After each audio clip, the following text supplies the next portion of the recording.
Olá, meus amigos, companheiros de jornada em nosso canal no YouTube. Estamos de volta mais uma vez nesta semana para apresentar os subsídios à lição de número 10, que tem por título Contribuições ou investimento na expansão do Reino de Deus.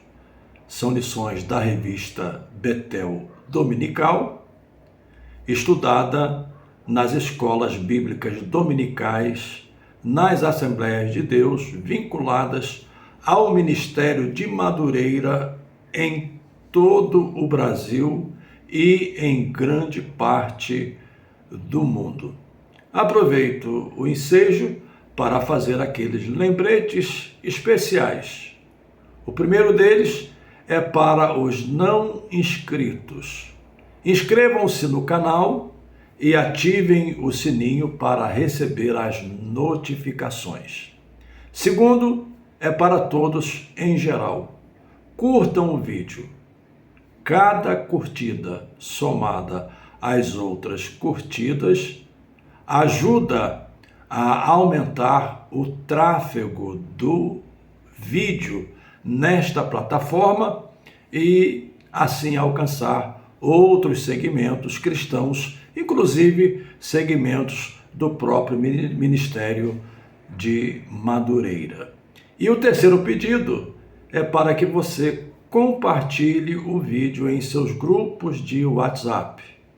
É uma forma de alcançarmos outras pessoas que eventualmente não têm acesso direto ao YouTube, e a partir desse compartilhamento, esses professores e alunos poderão então acessar o YouTube e inclusive inscreverem-se para ter acesso direto às nossas postagens de cada vídeo semanal.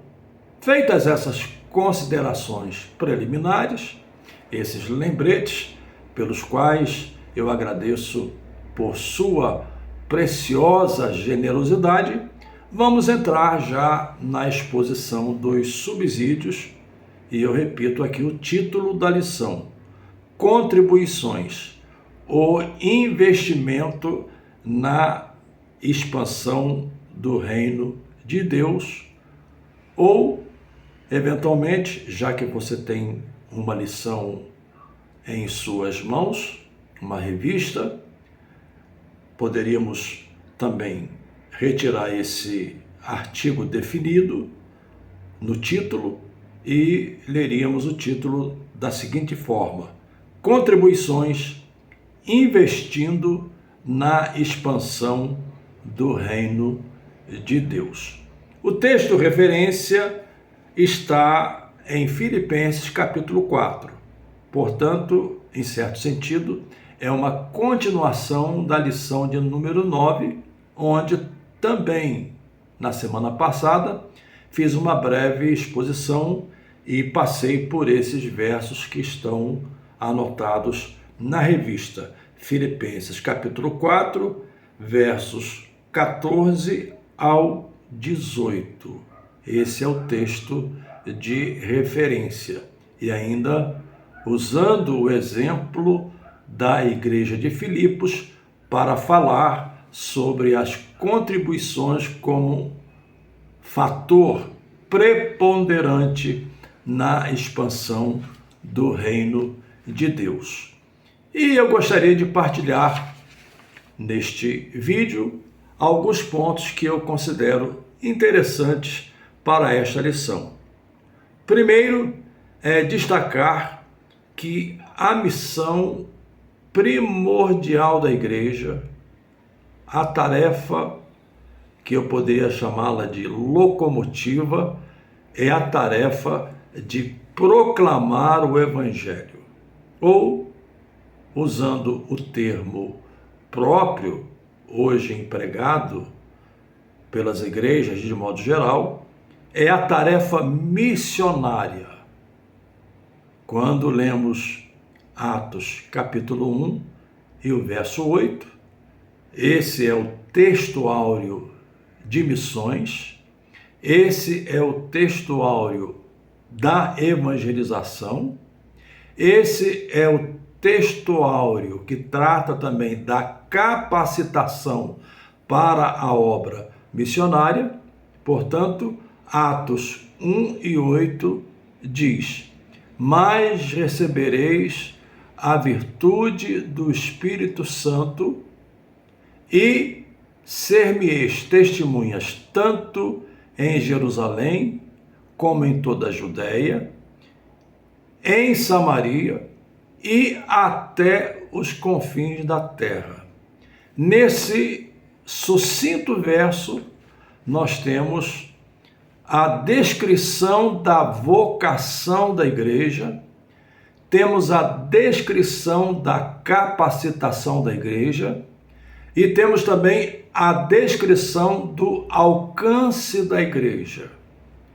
E, repetindo o que provavelmente já tenha dito em outros vídeos, em outros subsídios, o livro de Atos parece que o autor, Lucas, o divide usando essa categorização do verso de número 8, visto que a igreja começa em Jerusalém, se expande para a Judéia, para Samaria e termina a descrição no capítulo 28 já com sua expansão até os confins da terra do mundo conhecido de então.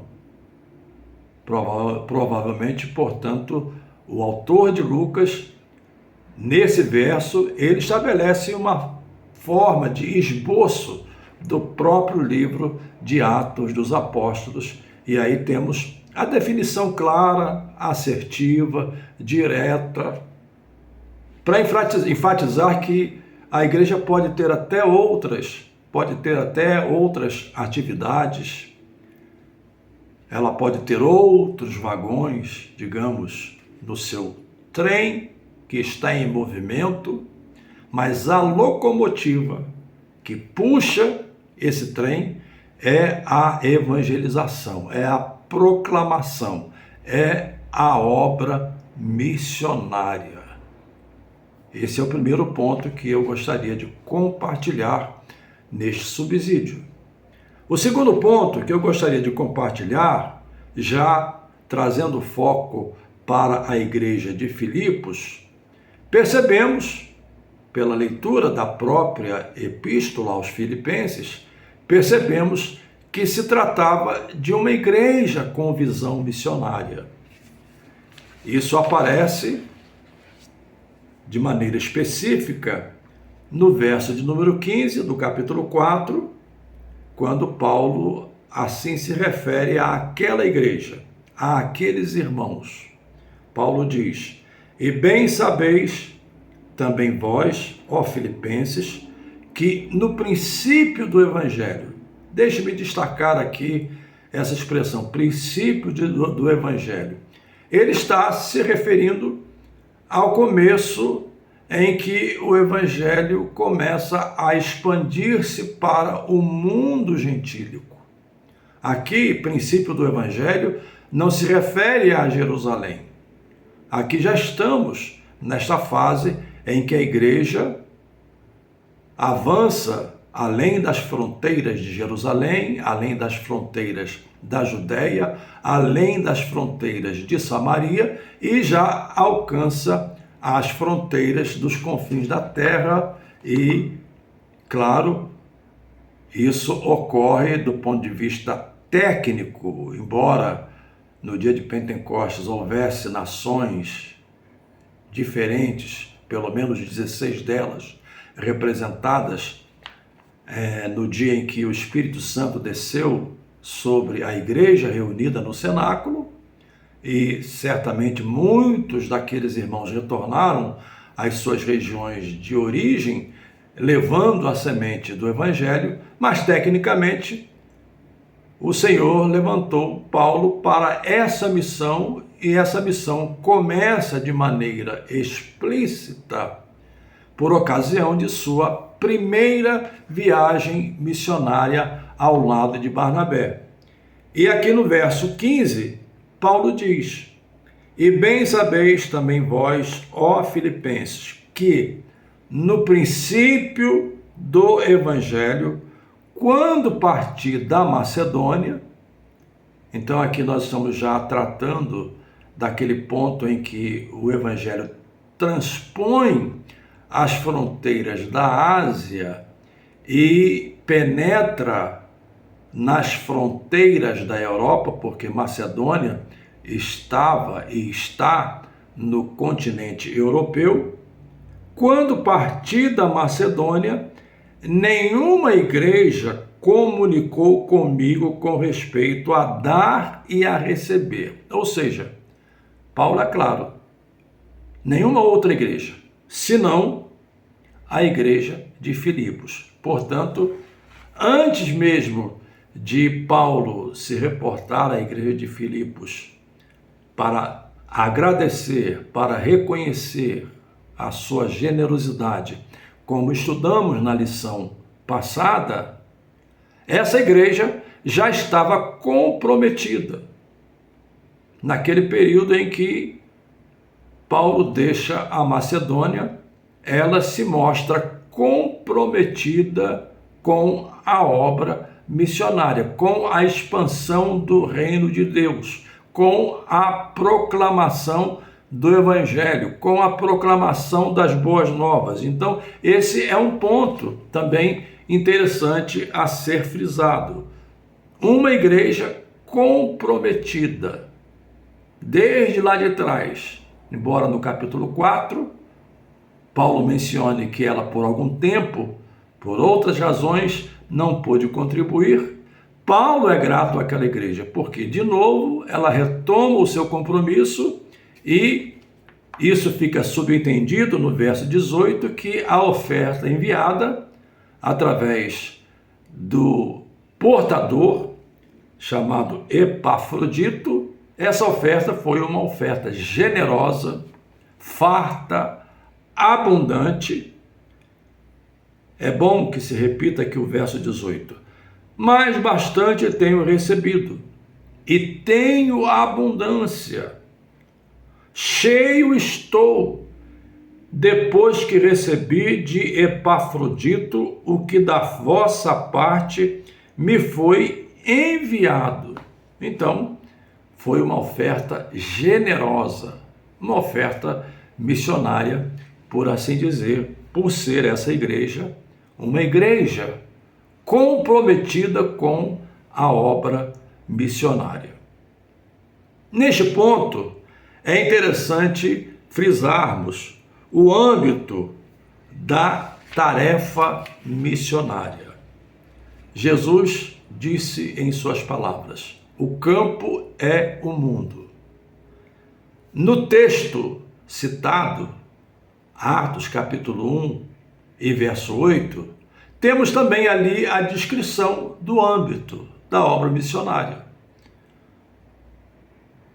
A obra missionária é local, Jerusalém, é regional, Judeia, é nacional, Samaria, e é global, até os confins da terra.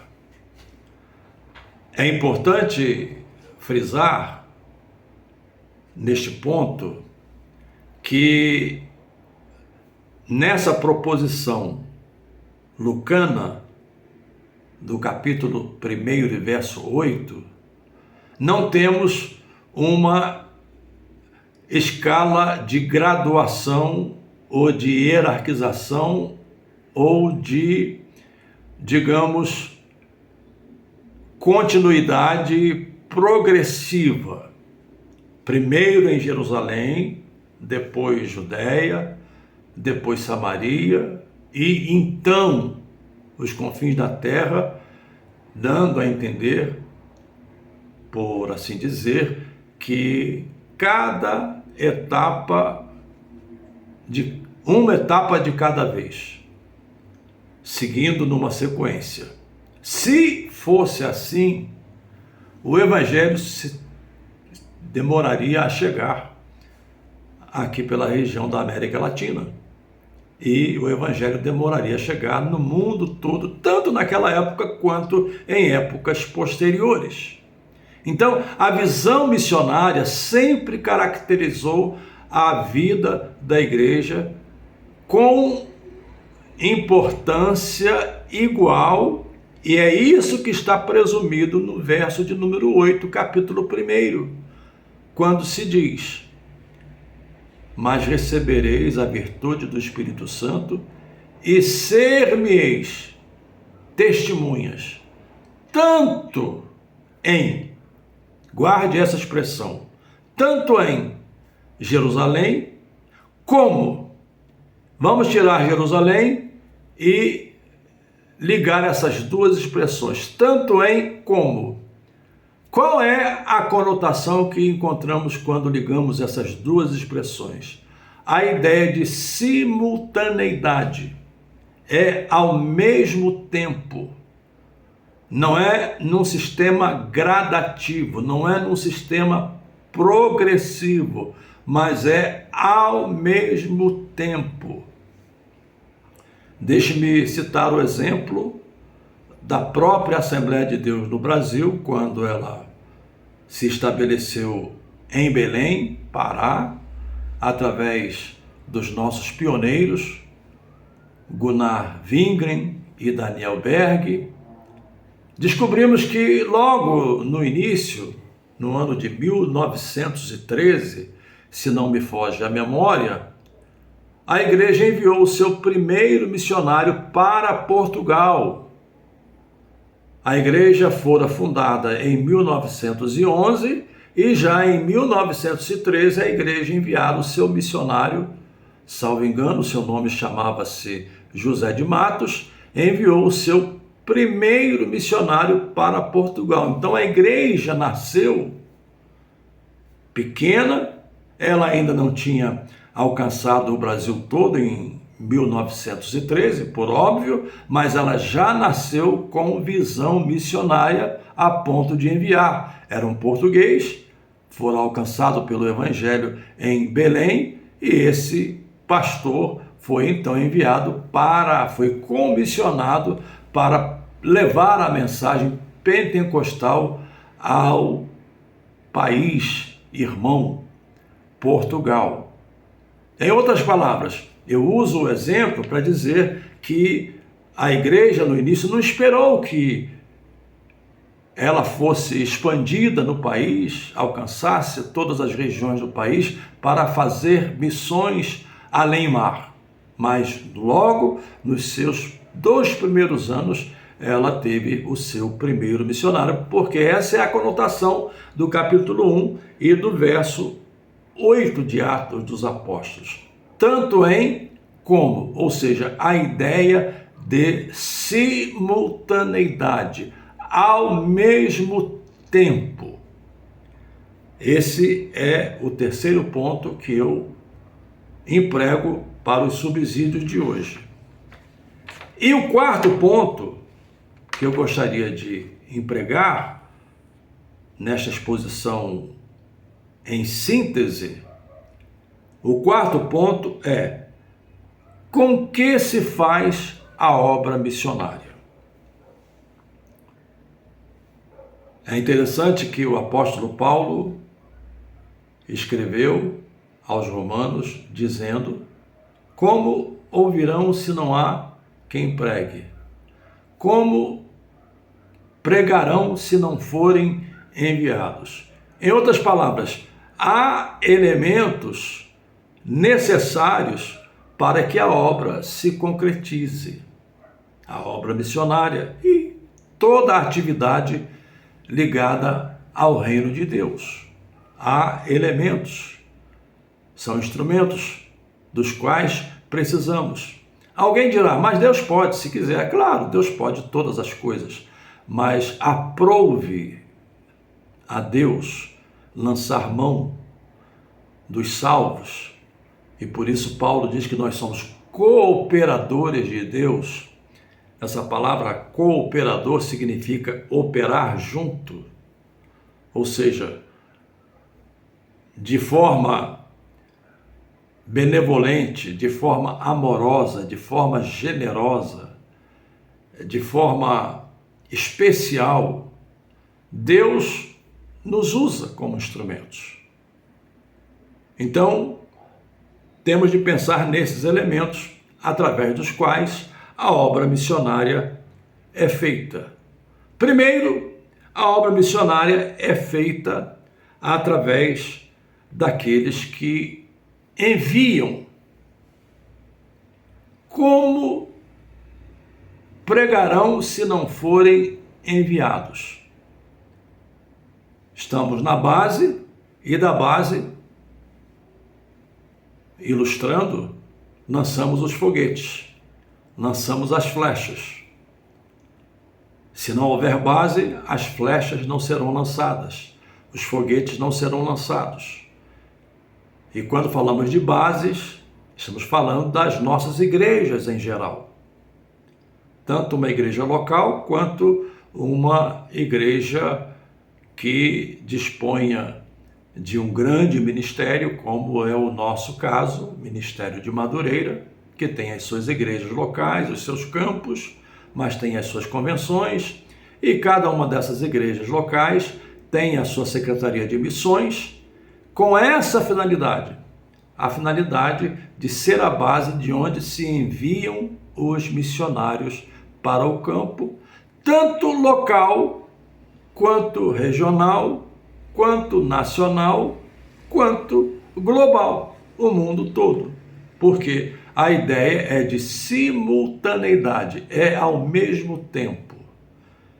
Então, temos aqueles que enviam, e nesse caso é a igreja. Não custa aqui voltarmos ao capítulo 13 de Atos dos Apóstolos, quando Paulo e Barnabé foram separados para a primeira viagem missionária, e é o Espírito Santo quem conduz a igreja nessa decisão, quando diz: apartai-me a Paulo e Barnabé para a obra que eu os tenho chamado. Um dado interessante nessa chamada de Paulo e Barnabé é que eles eram os líderes da igreja. Quando Barnabé foi para Antioquia, Barnabé trouxe Paulo para ser o seu cooperador, para ser, por assim dizer, o seu copastor, com aquele seu coração generoso. Barnabé significa o homem da consolação. E ambos eram os líderes da igreja.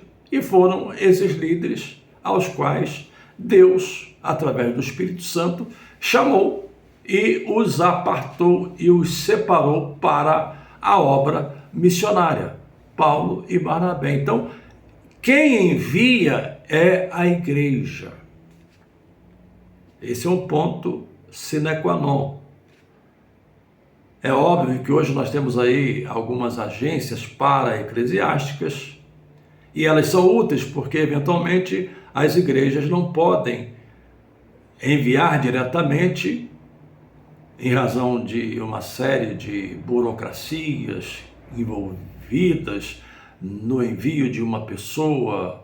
Isso envolve migração, imigração, documentação, aprendizado do idioma, assimilação dos costumes, da cultura para o país ao qual o missionário está sendo enviado, e eventualmente essas agências para-eclesiásticas são de grande ajuda. Mas quem envia é a igreja. Essa tarefa não pode ser transferida a uma organização, não pode ser transferida a uma ONG, não pode ser transferida a uma entidade filantrópica. Quem envia é a igreja. Estamos tratando aqui do modo como se faz missões. Em segundo lugar, a aqueles que são enviados. Começamos com os que enviam e terminamos com os que são enviados. Essas pessoas precisam ser pessoas, primeiro, vocacionadas para a obra missionária, chamadas, como foi o caso específico e assim registrado no capítulo 13 de Atos dos Apóstolos. Apartai-me a Paulo e Barnabé para a obra que os tenho chamado. Foi o Espírito Santo quem falou à igreja. Então, essas pessoas precisam ser chamadas, vocacionadas. Deixe-me aqui ilustrar outra vez com Paulo e Barnabé. Paulo e Barnabé passaram pelo menos um ano na igreja de Antioquia, mas eles não eram, deixe-me usar uma expressão que identifica bem a ideia, o conceito que eu quero passar, eles não eram cristãos novos, não eram neófitos na fé. A experiência de Paulo na Arábia, o tempo que ele passou no aprendizado, no amadurecimento, a ponto de Barnabé levá-lo para encontrar-se com os apóstolos em Jerusalém. Então, tanto Paulo e Barnabé eram pessoas preparadas. E esse é o segundo ponto para o qual eu chamo a atenção. As pessoas enviadas, aqueles que são vocacionados, além de serem vocacionados ou chamados, precisam ser pessoas preparadas, com a visão missionária, com a cultura missionária e com as condições básicas para realizar um trabalho promissor para o país ou para a região a qual ele está sendo enviado. Preparação, nós chamamos isso de missões transculturais, porque ele vai transpor de uma cultura para outra a mensagem do Evangelho, não com a roupagem cultural do seu país. Repito, não com a roupagem cultural do seu país, porque ele não vai levar uma cultura, ele vai levar a mensagem do Evangelho. Ele será o portador do querigma, da proclamação do nome de Cristo. Então, essa pessoa precisa ser uma pessoa culturalmente preparada e teologicamente preparada para exercer bem o seu ministério, por óbvio, em primeiro lugar, vindo a chamada, vindo a vocação. Em terceiro lugar, eu ponho aqui a importância da oração. Com a oração ajudamos a segurar as cordas daqueles que estão no campo, daqueles que estão, às vezes, aqui mesmo dentro do país, em regiões inóspitas, em regiões difíceis, e daqueles que estão em outros países também, em situações muitas vezes adversas. Convém que se diga que o custo de manutenção de um missionário no exterior, em qualquer país, para a moeda nacional, para a moeda brasileira, é um custo elevado. Então, nós temos o dever de orar, de sustentá-los com as nossas orações. Não temos, eventualmente, condições de ir, mas temos condições de orar.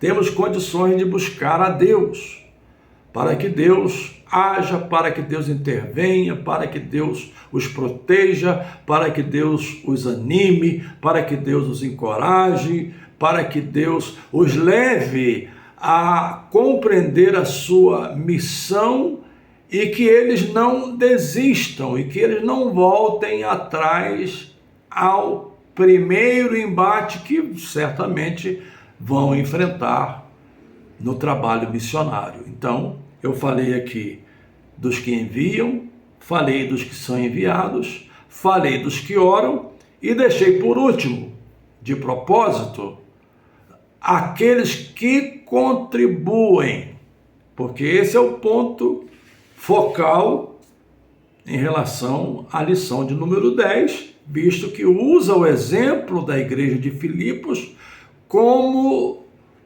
o exemplo de uma igreja comprometida com a obra missionária, não só em fazer bonitos discursos, não só em teorizar acerca do tema, não só em levar a igreja a orar, mas uma igreja que tinha o comprometimento de contribuir. Desde quando Paulo parte da Macedônia, já naquele instante foi a única igreja que se prontificou a discutir a questão de dar e receber. Receber aqui é no sentido de receber a gratidão, a generosidade, a compreensão, e dar no sentido de contribuir. E no texto em tela, capítulo 4 de Filipenses, Paulo reconhece essa atitude da igreja. Paulo reconhece esse sentimento da igreja. Embora por um período de tempo, ela, por razões que não foram explicitadas, ela não pôde enviar as suas contribuições, mas ela emprega o portador Epafrodito para levar uma contribuição generosa. Generosa, é isso que se entende do verso de número 18, uma contribuição generosa.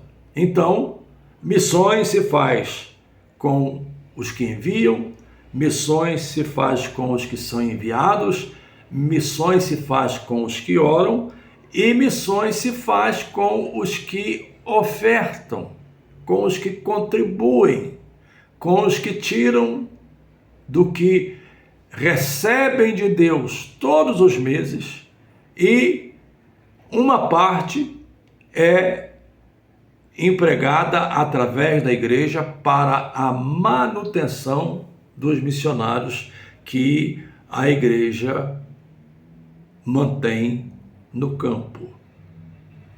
E eu quero aqui levantar duas últimas questões para encerrar os nossos subsídios desta aula. Primeiro, é o compromisso do missionário. Ser fiel em relação ao que recebe, ser fiel na prestação de contas, ser fiel no envio de relatórios. Uma das formas de você estimular a igreja a contribuir é quando os missionários enviam os seus relatórios e esses relatórios são partilhados na igreja. Certamente essa carta escrita aos Filipenses foi lida publicamente na igreja. E fica subentendido que foi uma espécie de relatório. Um relatório que Paulo presta à igreja de Filipos. Então, está implícita aqui a ideia de prestar contas, de enviar os seus relatórios para que a igreja participe da vida do missionário no campo. Para que a igreja participe e se alegre também. Não é só participar, mas para que ela se alegre. Então, esse é um lado, o lado do missionário.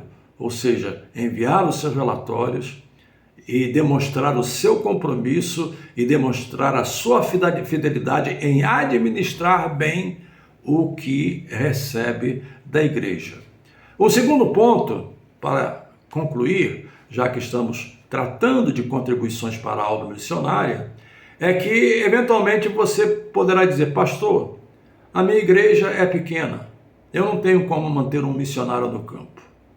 Mas você pode contribuir, você pode formar parcerias com outras igrejas, você pode, por exemplo, quer ajudar a obra missionária na Bolívia. Nós temos no nosso Ministério de Madureira a Assembleia de Deus de Nova Iguaçu, que faz a ponte com a obra missionária na Bolívia. Então você pode ser parceiro da igreja de Nova Iguaçu no sustento dos missionários que estão na Bolívia, onde hoje temos cerca de 300 igrejas vinculadas ao ministério de Madureira. Então, se a sua igreja sozinha não pode manter um missionário, a sua igreja pode ser parceira de outras igrejas, mesmo no âmbito do nosso ministério. E em outros âmbitos também, mas principalmente no âmbito do nosso ministério, a sua igreja pode ser parceira na oração, parceira na contribuição, parceira no envio, embora não seja um missionário da sua igreja, mas quando você contribui, quando você ora, quando você participa, é a sua igreja que está sendo também a base ou parte da base que sustenta e mantém aquele missionário. Então, esses são os meus subsídios para esta lição, lição de número 10, contribuições investindo na expansão do reino de Deus. E lembrando o que Paulo escreveu aqui no verso 17, a respeito de si próprio, mas também mostrando um outro lado bastante interessante, quando ele diz: não que procure dádivas, mas procuro o fruto que abunde à vossa conta. Ou seja, o que eu procuro com isso é que a conta da igreja seja tão abundante em frutos que ela possa ter ainda cada vez mais graça e condições de expandir a sua tarefa missionária. Muito obrigado mais uma vez. Aos não inscritos, inscrevam-se no canal, ativem o sininho para receber as notificações. Também curtam, não custa nada, e isso ajuda a aumentar o tráfego do vídeo na plataforma. E em terceiro lugar, compartilhe nos seus grupos de WhatsApp. Um abraço no coração e até a próxima semana, se Deus quiser.